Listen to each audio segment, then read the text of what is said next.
네, 종목에 대해서 제대로 알고 투자해 보겠습니다. 오늘 투자 아이디어를 얻을 수 있었던 기사는 어떤 것들이 있는지, 그리고 이 기사를 통해서 우리가 또 시장에서 찾아볼 수 있는 종목은 어떤 것이 있는지 자세한 얘기를 들어보겠습니다. 오늘 함께할 분은 D&W 파트너스의 송동현 대표입니다. 안녕하세요. 네, 안녕하십니까? 네, 굉장히 오랜만에 만나는 느낌이네요. 네. 보다시고요. 네. 아니, 오늘 이제 본론에 들어가기에 앞서서 종목 리뷰를 또 해야 합니다. 8월 24일에 송동현 대표가 소개해 주셨던 동아화성 목표 주가 17,000원을 달성하게 됐습니다. 수익률로 따지면 뭐 한 21% 정도 되더라고요. 네. 네, 운이 좋았네요. 네, 수소 쪽 뭐 좋게 보셨잖아요. 그렇죠. 이제 그 당시에 이제 수소 관련된 이슈가 조금씩 나올 때이지만은 본격적으로 이제 이슈가 등장하지는 않았던 것 같아요. 근데 이제 그 전부터 이제 전기차 이후에는 이제 수소차 쪽이 좀 주목을 받을 수 있겠다라는 그런 투자 아이디어로 접근을 했는데 이제 본격적으로 수소 관련된 여러 가지 정부 정책들이라든지 관련된 모멘텀들이 좀 나와주면서 특히 이제 동아성의 자회사인 동아퓨어셀 같은 경우가 그 관련된 기술력이 굉장히 좋게 평가가 되면서 주가가 조금씩 우상향하는 모습을 보이면서 제가 제시했던 목표가에 좀 도달했다라고 볼 수가 있겠습니다. 그 이번 주 8일이죠. 내일부터 또 수소 관련된 그 킨텍스 전시회에서 오늘은 이제 현대차 그룹의 네. 하이드로젠 웨이브 그리고 맞습니다. 내일은 이제 네. 정부 맞습니다. 이벤트가 있는데 네. 그래서 이제 또 본격적으로 그런 이벤트가 또 있기 때문에 네. 또 관련된 수소 관련된 종목들이 다시 한번 좀 기대감을 좀 받지 않을까 그런 또 생각을 가지고 있습니다.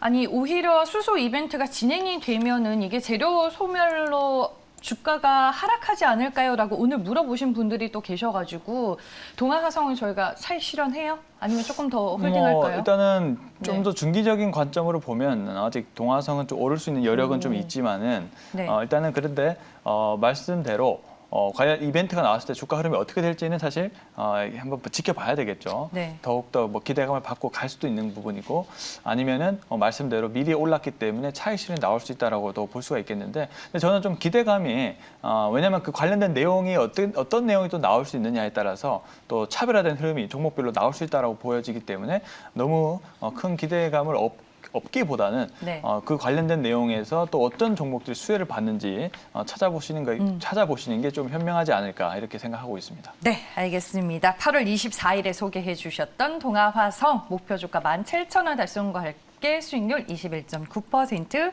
기록을 했습니다.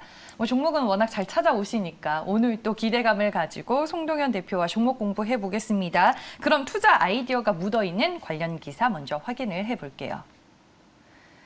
네, 에너지 탄소 중립 R&D 전략을 11월에 발표할 거다라고 전일 박기영 산업통상자원부 차관이 얘기를 했습니다.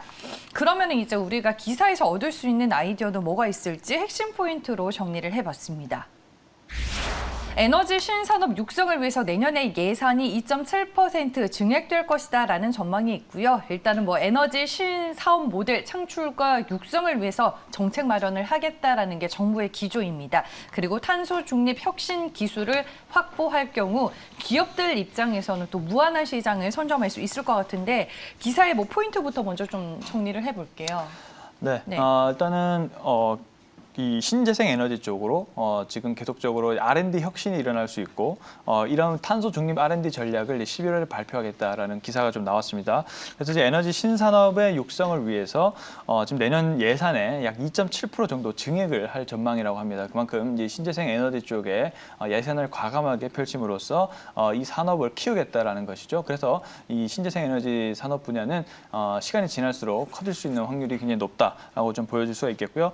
그리고 또 에너지 신사업 모델 창출과 육성 정책을 마련을 할 전망입니다. 그래서 뭐 공기업과 그리고 대기업, 관련된 민간 기업들이 같이 협력을 통해서 계속적인 산업을 키워나갈 것으로 일단 보여지고요. 각종 벤처 펀드라든지 이런 이제 유동성 지원 등 이런 부분까지 가세를 하면서 관련된 기술과 시장이 함께 커지는 그런 부분으로 전망이 되고 있습니다. 그리고 이제 탄소 중립에 대한 혁신 기술을 확보를 했을 시 무한한 시장을 선점할 수 있다라고 일단 얘기를 했습니다. 그만큼 이 탄소 중립, 즉 이제 탄소를 제로화시킬 수 있는 기술이 굉장히 많이 주목을 전 세계에서 받고 있다는 점이죠. 유럽과 미국이 앞서 나가고 있고 우리나라도 지금 따라가는 입장이지만은 그래도 우리나라가 한번 또 진입을 시작하면 또 굉장히 그 창의력을 가지고 기술력을 선도를 할 수 있는 그런 국가이기 때문에 앞으로가 기대가 된다. 이렇게 좀 전망을 해보도록 하겠습니다. 네, 알겠습니다. 아니 뭐 기사 헤드라인에도 탄소 중립이라는 게 딱 명시가 되어 있었습니다. 네. 그러면 관련주로 어떤 것들이 있는지 먼저 저희가 종목을 준비해봤습니다. 탄소 중립 관련주에 들어가는 종목을 보면 대표적으로 그린케미칼, KC코트렐, 에코바이오, 휴캠스, 에코프로, 에이친 등등이 있고요. 어제 또 후성이 상당히 강한 흐름을 보여줬습니다. 그러면 탄소 중립 관련주 내에서 송 대표가 탑픽으로 꼽는 종목은 뭐예요? 있네요, 보니까. 네. 당연히 있죠. 넣어놨으니까. 네.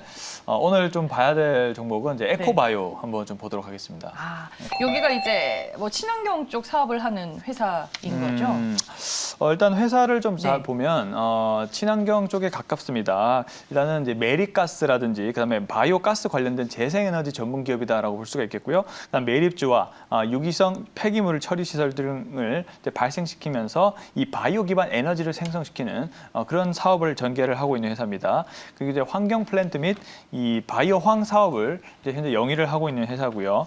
그리고 이제 세계 최초로 이 메리가스를 활용해서 수소 스테이션을 운영, 유지, 관리를 하고 있는 회사입니다. 즉 수소 관련된 주와 밀접하게 연관이 돼 있는 이제 현재 상황이죠. 앞서 이제 킨텍스에서 이제 곧 이제 수소 관련된 네. 이벤트가 열리는데 그래서 이 수소 관련된 테마가 있는 종목들이 또 한 번 열풍이 불 수도 있다는 가능성에 좀 주목을 하고 있는 상황이다라는 것을 참고를 하시면 좋을 것 같습니다. 그리고 향후에 그 서울 마곡동에 이 선암물 재생센터라고 있습니다. 여기에 수소 충전소 구축 운영 계획이 있을 예정이기 때문에 계속적으로 잘 살펴볼 필요가 있다라고 볼 수가 있겠습니다. 즉 이제 수소 스테이션을 현재 운영하고 있지만은 조금 더 추가를 해서 계속적으로 확장이 된다는 얘기입니다. 그래서 이제 수소 관련된 핵심 수혜주로 떠오를 수 있다는 점을 좀 참고를 하시면 좋을 것 같고요. 정부에서도 이제 수소 경제 활성화 로드맵을 현재 발표를 한 상황이기 때문에 2040년까지 수소차가 약 620만 대 육성을 하고 있고요. 수소 충전소도 약 1,200개 정도 구축을 할 전망입니다. 그렇기 때문에 이 현대차와 밀접하게 또 수소 충전소 관련된 구축을 이제 협력을 하고 있는 상황이고요. 거기에다 이제 특수 목적 법인이죠. 이 하이넷을 현재 현대차가 세웠는데 그리고 이 관련된 기업들이 많지만 에코바이오도 역시나 지분 투자를 통해서 이 하이넷을 같이 운영을 하고 있다는 점을 좀 참고를 하시면 좋을 것 같습니다. 그리고 이제 JNK더와 이제 메리가스 그리고 이 바이오가스를 활용한 이제 사업을 확대를 하고 있는 현재 상황이기 때문에 계속적으로 이 수소와 친환경 쪽의 사업 방향이 커질 것으로 예상을 하고 있습니다. 또 하나 특이한 점을 한번 본다면은 이 황화수소를 에너지원으로 하는 다양한 미생물 군집으로 하는 이제 바이오황이라는 것을 지금 현재 사업을 하고 있는데요. 이 바이오황이라는 것은 말 그대로 이제 바이오 유황인데 네. 이 물에 녹는 친수성을 가지고 있고요. 그리고 pH 8.5 정도의 각종 미네랄 함량 굉장히 몸에 좋은 성분으로 가득 차 있는 이 바이오황이라고 합니다. 그래서 이 바이오황이 아주 다양한 분야에서 이제 쓰이고 있는데요. 특히 이제 농업 분야에서 가장 두각을 이제 보이고 있습니다. 이제 친환경 유기 농업이라든지 그다음에 일반 농약을 대체할 수 있을 정도로 굉장히 또 이 성분이 아주 튼튼하게 있다고 합니다. 그리고 바이오황을 통해서 이 바이오 의약품 쪽으로도 사업을 전개를 할 수도 있고요. 향후에 이 바이오황이라는 부분들이 저는 좀 뜰 것 같다라고 좀 얘기를 좀 드리고 싶습니다. 그래서 이제 세계 최대의 바이오황 생산 시설을 구축하고 있는 것이 바로 에코바이오고요. 그리고 국내 최초로 이 바이오황을 통해서 생산을 상품화시켰다라고 볼 수가 있겠습니다. 그래서 이런 이제 사업을 전개를 하고 있고 관련된 아주 좀 특수한 그런 지금 사업을 영위를 하면서 좀 선도를 해나가고 있는 기업이기도 합니다. 이런 점을 참고하시면 좋을 것 같고요. 이제 산업 전반을 본다면 이 세계 수소 연료전지 부분은 CAGR 즉 이제 연평균 성장률이 약 40% 정도 됩니다. 그리고 이제 바이오가스 사업을 또 하고 있잖아요.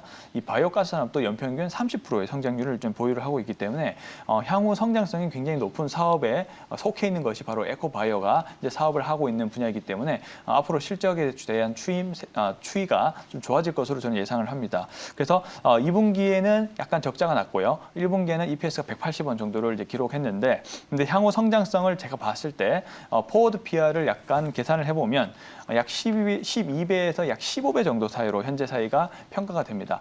약 이제 산업이 거의 30-40% 성장을 하는데 현재 포워드 PR이 약 12에서 15배 정도에 속해 있기 때문에 아직은 저평가 영역에 속해 있다. 많이 알려지지 않았다. 이렇게 저는 평가를 하고 있는 입장이라서 한번 잘 지켜보시면 좋을 것 같습니다. 많이 알려지지 않은 거 맞나요? 많은 분들이 수소 소외주라고 댓글에 요즘에 남기셔가지고. 너무 네. 투자자분들이 너무 똑똑해지셔가지고 맞아요. 그렇지만은 아직도 모르는 분들이 많을 네. 겁니다. 네. 알겠습니다. 친환경 쪽에서 이제 바이오황이 가지고 있는 모멘텀과 더불어서 이제 수소를 좋게 보신 네. 것 같습니다. 가격 전략은 어떻게 가져갈까요? 네. 현재 조금씩 가격이 회복이 돼가고 있는 네. 그런 상황이고 지금 현재 5일선을 좀 지지를 받고 있는 상황입니다. 아마도 이슈를 좀 기다리고 있는 그런 상황이지 않을까라고 생각이 들고 있고요. 그래서 현재가 일단은 괜찮은 가격대까지 진입을 했다라고 보여집니다. 그래서 현재가 매수 의견 좀 드려보겠고요. 일단 1차 목표가는 포워드 PR을 약 16배 정도 적용한 수치입니다. 11,000원 정도를 1차 목표가로 잡아봤고요. 약간 보수적으로 잡아본 겁니다. 네. 더 가면 거의 뭐 한 10,000원 후반대까지도 갈 수 있는 그런 상황이다라고 보시면 좋을 것 같은데 일단은 11,000원 잡아보도록 하겠고요. 손절 가격은 일단 8,000원 잡고 대응을 해보도록 하겠습니다. 네, 알겠습니다. 가격 전략까지 저희가 확인을 해봤습니다. 1차 목표 주가가 11,000원이고요. 목표 주가 도달하게 되면 리뷰를 하면서 저희가 또 전략을 재점검해 보도록 하겠습니다. 알고 투자하자. 오늘 송동현 대표가 소개해 주신 종목은 에코바이오였습니다. 오늘 말씀 고맙습니다. 네, 감사합니다.